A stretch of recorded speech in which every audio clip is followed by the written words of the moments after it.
All right, so commercial fishing in Indiana has taken place on the Wabash River before in the 1800s.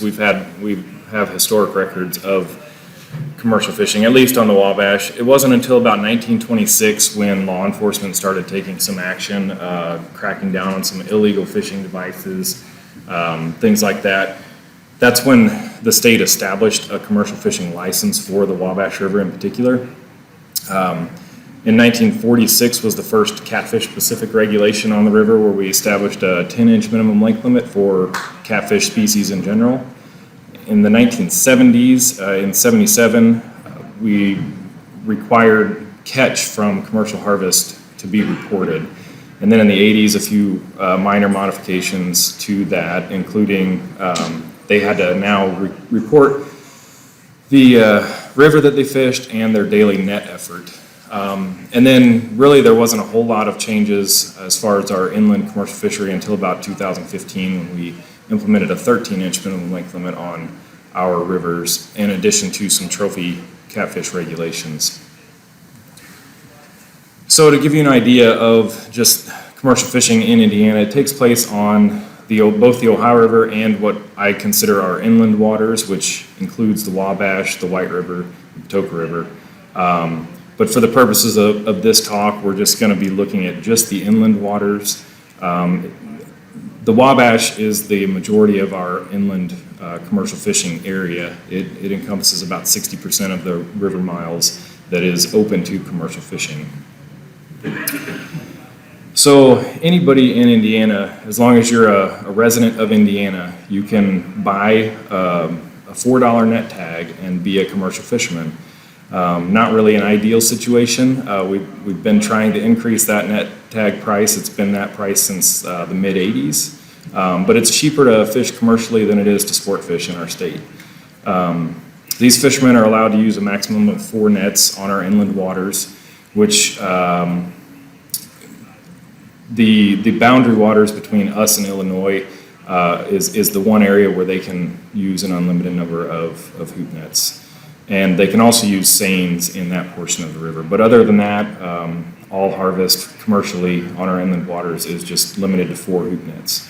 No wings and leads are allowed in any of these rivers. There's no limit on daily catch of any of our commercially permitted species. Obviously, like bass, bluegill, crappie type fish are not allowed commercially. But other than the trophy regs that went into effect, there's no daily bag limit. And there is a prohibition on sport fishing gear. A lot of our guys will use trot lines, and then they'll also check bank poles, and then they'll also run hoop nets on any given day. And I guess a few years back we changed that because fish that you catch with your trot lines or bank poles are considered sport caught fish. We don't require them to report that catch, but we do require them to report catch if they're caught in a hoop net. So we wanted to make that clear to hopefully increase our reporting compliance.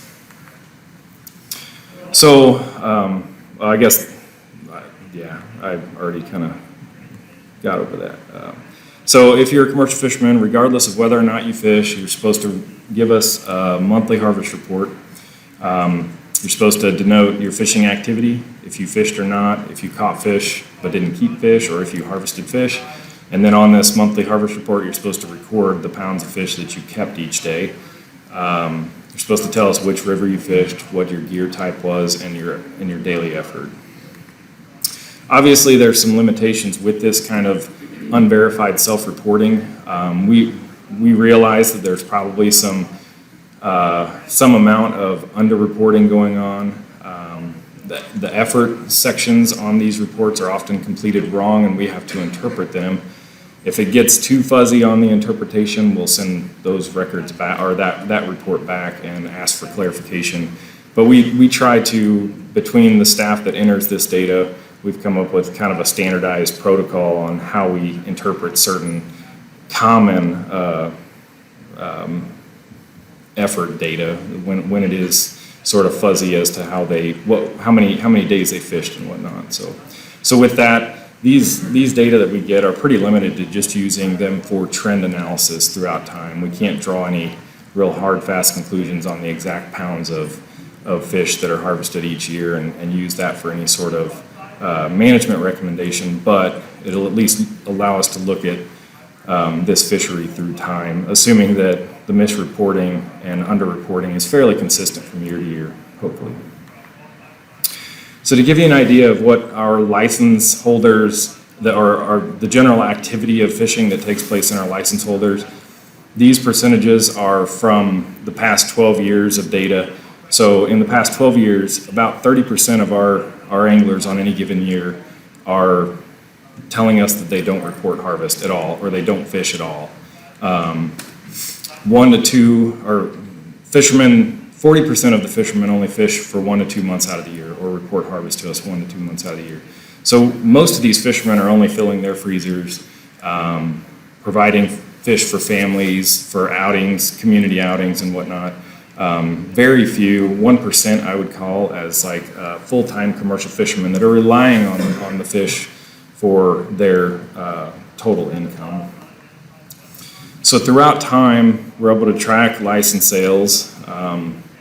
So starting in 1977 is when we started requiring them to report catch, and since that time, license sales for the commercial inland harvesters have really dropped off dramatically. It peaked in the mid-'80s, and now it peaked around 600 anglers, and now we're down to around 250 licensed as of last year. To get on to some of the harvest data that they've reported to us, you'll notice that time when the fishery peaked as far as license holders, as far as the data that I have, in the mid-'80s. During that time, we've seen a big shift in the fishery. So this graph shows in the three bottom colors, the 3 light gray colors are the different catfish species that are reported. And then the black indicates other species, which are carp suckers, buffaloes, drum primarily. And there was definitely a pretty obvious shift in the mid-'80s with the fishery, a real sharp trend towards catfish dominated harvest. And the white line kind of in the background overlaying everything is the just total pounds harvested. So to give you an idea of what that looks like through time. So as total pounds harvested dropped off in the mid-'80s, we had this shift towards catfish dominated harvest. To look at it in raw numbers, catfish harvest has maintained fairly consistently throughout that time, whereas all the other species that dominated the harvest prior to the mid-'80s dropped off drastically. So it kind of got me wondering what happened there to cause this shift in the fishery.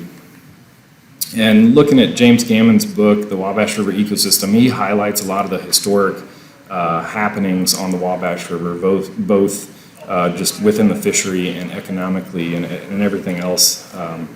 And he mentions that there was a pretty widespread sweeping consumption advisory in 1985 on the Wabash River and the White River, which is where a lot of our commercial harvest takes place at.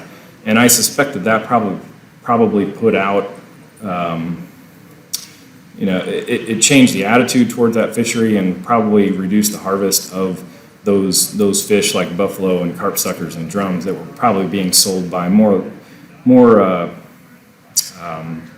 the commercial fishermen that were geared towards providing flesh markets with meat. So it kind of caused a pretty dramatic shift. So if we look at it a little closer, just in the past 25 years, catfish harvest is fairly stable. There is a lot of fluctuation from year to year, up and down. Seems to be on low years for channel cat. It's also a low year for flathead. A lot of that is just environmental variation. If the water's too high or the water's too low, these are fairly small rivers, so if the river's flashy, it really impacts whether or not these guys can get out there and effectively fish. But overall, if you do put a trend line on there's a slight decreasing trend over the past 25 years for channel cat and flathead. A lot of that's driven by the past 3 or 4 years of harvest has really tailed off. And then in addition, just this little blip here in the other species category, just to note that that's primarily driven by Asian carp harvest. Those few years we had a pretty high peak of Asian carp harvest, and then since then it's kind of tailed off as well. So I've already showed you the license sales and how that's been declining, and with that we want to consider effort. So effort data is following that same trend. It's decreasing throughout time too. So with that we can break that apart by river and look at where is our effort taking place and how has that trend changed throughout time. And you'll notice this top line, the colors are a little weird, but the top line there is the Wabash River, and obviously that, like I mentioned earlier, that's our biggest resource for commercial harvest. 60% of the river miles open to commercial fishing is the Wabash River. And we've definitely seen a decrease in our effort on the Wabash River throughout, since 1994. That's as far back as I could get that data split out by river. But the rest of the rivers are fairly consistent. Yeah, a lot of variation, but fairly consistent effort throughout time. So most of the effort that we've seen tail off is from the Wabash River. And you can also split harvest out by river, and sort of the same thing. Harvest is really where it's been decreasing is the Wabash River for some reason. More recently, the White River and West Fork White River has seen, like in the past 3 years, a pretty sharp decrease as well as the Wabash, but we're going to continue to kind of watch those trends through time. And you can break it apart by species, same thing. The Wabash River is where we're seeing a lot of decrease in harvest for all 3 of our commercially harvested catfish species. So we can also look at catch per unit effort throughout this time as well. And again, a lot of fluctuations based on environmental variables and whatnot, but overall, since '94, we've had this general increasing trend in catch per unit effort. So there's fewer guys out there, but the guys that are out there are actually reporting that they're catching more fish with less effort, slightly. But you'll notice that if you would just put a trend line on the past since 2010 or so, there has been a decline in catch per unit effort more recently. So, with all those, especially those most recent declines in the past 3 or 4 years, that's really got me kind of wondering what's going on. The only change since during that time frame has been those catfish regulations. Is that really impacting catch? I don't really know at this point, but I wanted to also look at unique fishermen reporting catch. Maybe of our license holders, fewer of them are actually just even fishing. So you can break that apart by river again. In the past 4 years, there's just been fewer and fewer people reporting harvest to us, in addition to just having fewer license holders in general. So why is this decline happening throughout time, regardless of the number of license sales going down? We don't see, we go out and sample on the White River and Wabash Rivers every other year for catfish, and we haven't seen any major red flags in any of our population data.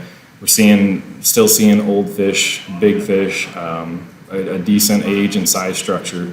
So we're not seeing any red flags showing that there's any drastic changes in the fishery that's happening that could be causing these decreases in catches.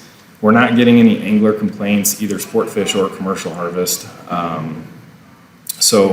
And then that, like I already mentioned, kind of just makes you wonder: are these 2015 regulations that we put in place, did that have that much of an impact? Is it discouraging fishermen? I don't know. When we implemented those regulations, we had very little opposition to those rules. We had a couple commercial guys in the room saying that I get it, but I don't really agree with it. But it's not really gonna hurt me that much. But that was about it. And since that time, we haven't heard anything from the commercial guys. So I don't really know. It might just be the result of kind of a culture shift. You know, we're seeing these declines in sport fishing too. Less and less people are relying on the resources. So less and less people are out there fishing in general. So to kind of shift gears real quick and wrap it up, I also wanted to bring up the sport fishing side of our Wabash River harvest. The most recent creel, which is obviously outdated, it was in 2005. It estimated that sport fish harvest was about 3 times more than estimated commercial harvest in that given year. So sport fish harvest on the Wabash is a huge component of the fishery. And just a little side note that I had to throw in there, you'll notice that the commercial weight that was estimated by our creel survey was well over 100,000 pounds. And if you look at the actual reported Wabash River harvest that year, it was like 36,000 pounds. So it kind of goes to show you that there's probably some under-reporting going on as well. And then in addition, we did a statewide angler survey in 2016. The last one was done in 2005. But in 2016, about a third of our anglers in the state preferred to fish for catfish. And then of the fishermen that fished on streams and rivers, 44% said that the division should, that catfish should be the division's #1 priority. And then 10% of tournament anglers fish for catfish the most often. And it's hard to compare those values to the previous statewide angler survey in 2005 because they kind of summarized everything a little different. But in 2005, channel cat was the 6th highest preferred species, whereas blue cat was pretty far down on the list at the 12th highest preference. So to me, it looks like there is this growing statewide shift in sport fish harvest of catfish, or just sport fishing for catfish in general, not necessarily harvest. And if you look at this preference, you can break it apart by district in this most recent angler survey. The farther you move down south in districts 5 and 6, about half of our licensed anglers that completed this survey prefer to fish for catfish. So there's a substantial number of people in southern Indiana that are targeting catfish very regularly. So down the road, you know, we need to monitor these license sales and reported harvest. I'd like to have some conversations with some of the commercial guys to kind of make sure that they're not seeing something that I'm not seeing with the biological data. Make sure that they're not saying that something's happening here with the population, but we haven't gotten any of that. We haven't received any of those complaints as of yet. Obviously, we need to update a creel survey. I'd like to do that and get around to that in the next couple years. Since there is less and less commercial harvest, is that shifting more, you know, or some of these guys that have a commercial fishing license, are they just kind of getting out of using nets, but then they're still using their bank poles and trot lines to look to see if sport harvest has maybe increased since the last creel survey? You know, because it is an ever-growing recreational fishery, and we're going to have to just adapt to that. One thing that I was kind of interested in and started looking into a little bit was, you know, is this declining fishing interest and the churn rate of our anglers, is that similar to the national sport fishing statistics, you know, that seems to be talked about more and more? So I'm going to look into that a little bit more, but ultimately we're going to keep monitoring the population and make sure that, you know, if there are any significant red flags that come up, that we can detect those and make changes as needed. So I guess if you have any questions, if I have time. Thanks, Greg.